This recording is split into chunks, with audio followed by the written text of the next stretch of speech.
Zdravo svima! Ajde da zamislimo nešto. Šta ako bismo obrazovanje posmatrali kao jednu savršeno projektovanu građevinu? Upravo to je ideja koja stoji iza arhitekture uspeha, jednog modernog nacrta za unapređenje celokupnog procesa nastave. Pa, ajde da zaronimo i vidimo šta ovu strukturu čini tako moćnom i stabilnom. Evo i kako to vizualno izgleda.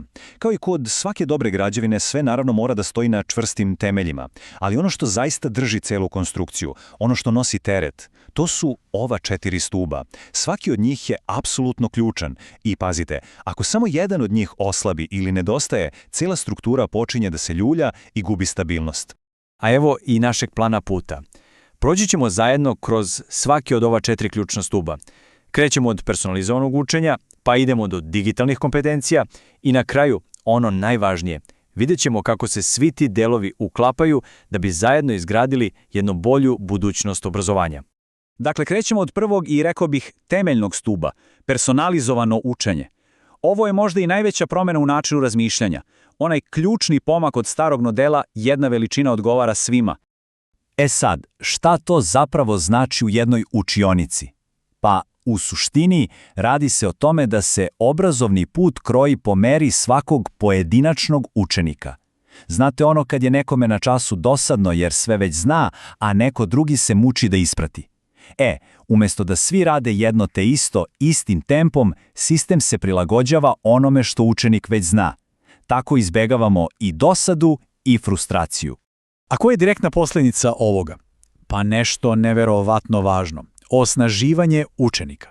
Kada im se pruži prilika da napreduju tempom koji njima odgovara, oni razvijaju onu ključnu veštinu za 21. vek, sposobnost da uče samostalno. A to ne gradi samo znanje, gradi i samopouzdanje. Idemo dalje na drugi stup, automatizacije procene.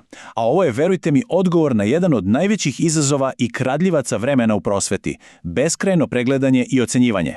Zamislite sad ovo. Tehnologija preuzima na sebe jedan od najzahtevnijih administrativnih poslova. Automatizacijom provere odgovora oslobađa se ogroman dragocen resurs, vreme nastavnika. A to vreme se onda može preusmeriti tamo gde je stvarno najpotrebnije. Mislim da ova slika govori više od 1000 reči. Pogledajte ovu transformaciju. Kada nastavnike oslobodimo sati i sati repetitivnog administrativnog posla, njihova uloga se iz korena menja. Umjesto da budu administratori, oni postaju ono što i jesu u suštini. Mentori, inovatori i pravi vodiči kroz proces učenja. I tako stižemo do trećeg stuba, algoritamsko mišljenje. I ovdje moramo odmah da razjasnimo jednu važnu stvar. Ne pričamo o tehnologiji kao alatu, već o načinu razmišljanja koji ona može da podstakne. Ovo je veština koja se ne uči bubanjem iz knjige. Uči se kroz rad, kroz praksu. Učenici dobijaju konkretne praktične probleme koji ih teraju da razmišljaju sistematično. Kako da jedan veliki, naizgled nerešiv problem razbiju na manje, rešive delove i onda korak po korak logično dođu do rešenja. I da ponovim, ovo je stvarno ključna poenta. Mnogi čuju reč algoritamsko i odmah pomisle na programiranje. Ali ne, suština je mnogo šira. Algoritamsko mišljenje je zapravo jedna univerzalna veština rešavanja problema.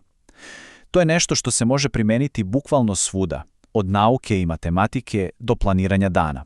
I evo nas kod četvrtog finalnog stuba, digitalne kompetencije. Ovaj stub je, da tako kažemo, vezivno tkivo. On osigurava da cela ova naša arhitektura ne bude moderna samo danas, već da bude spremna i za budućnost.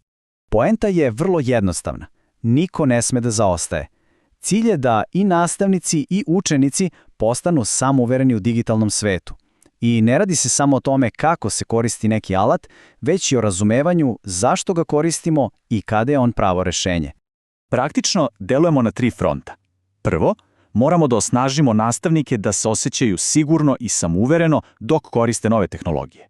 Drugo, moramo sistematski i pametno da gradimo digitalne veštine kod učenika.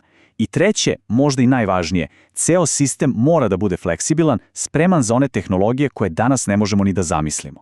Dobro, prošli smo kroz svaki stup pojedinačno. Sada je vreme da se malo odmaknemo i sagledamo širu sliku, da vidimo kako sve ovo izgleda kao jedna jedinstvena i kompletna struktura.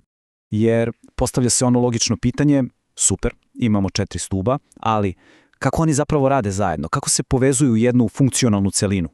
Odgovor je u sinergiji, u njihovoj međusobnoj povezanosti. Nisu to 4 odvojena ostrva. Zamislite to ovako. Personalizacija postavlja individualni cilj za svakog. Automatizacija nam pomaže da precizno merimo napredak ka tom cilju.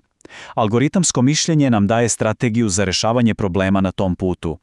A digitalne veštine su alat koji sve to čini mogućim. Jedan stub podržava drugi i tako zajedno stvaraju neverovatno čvrst okvir. I tako se vraćamo na sam početak. Krajnji cilj cele ove priče, cele ove arhitekture nije tehnologija radi tehnologije, a ne. Krajnji cilj je da stvorimo bolji, efikasniji i pre svega humaniji nastavni proces. Tehnologija je tu samo moćan alat koji nam pomaže da dođemo do tog cilja. I za sam kraj ostavljam jedno pitanje koje nas vodi iz teorije pravo u praksu. Razumeti ovaj model je super, to je prvi deo. Ali pravo pitanje koje sledi je odakle početi sa gradnjom. Koji je taj prvi konkretan korak koji možemo napraviti u realnom svetu, u našim školama?